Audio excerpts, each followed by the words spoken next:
Tarantella, an analysis and a playthrough. This piece is an Italian folk song. It's found on your listening CD, so you can listen as you follow the score. I'm going to do it now so that you can follow the score with me.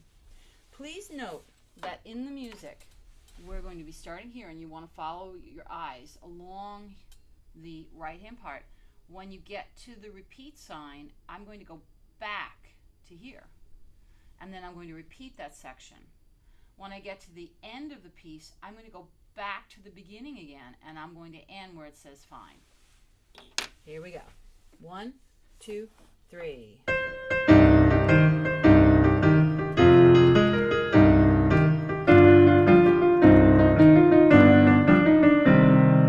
Okay, so where am I? If you're not sure,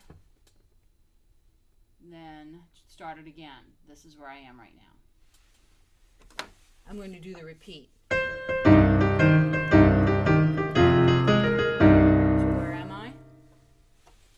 You got it, right there.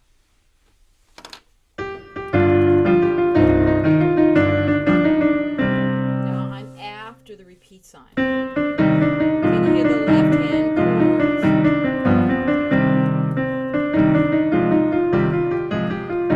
I'm at the end of the piece, but I go back to the beginning.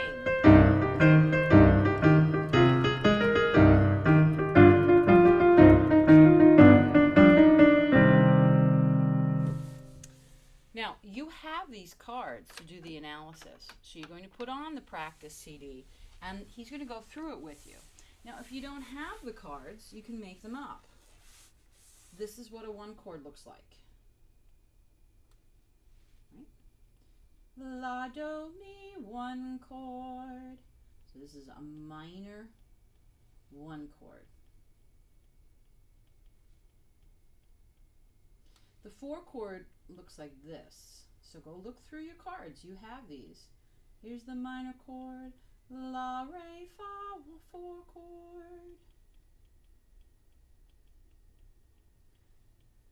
And the 5/7 has the normal looking 5/7 because it is minor. It's in the minor world. But the 5/7 chord is actually a major chord. So it's Si, Re, Mi, 5/7 chord.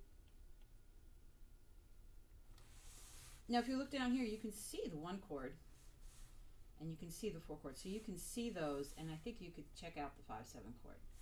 So you'll be able to analyze this by looking at it. Up here, this is the one chord, this look. And of course this is the four chord. See how it starts on the fourth note? And I bet you could figure out this is the 5/7. So I bet you could now do the analysis by looking at the music, but you also can do it by listening to the practice CD. And you may have to do it 3 or 4 times. It's okay if you do it over and over again. You can until you hear the changes. So it's not about getting it right the first time. It's about becoming a master of hearing the difference between the chords.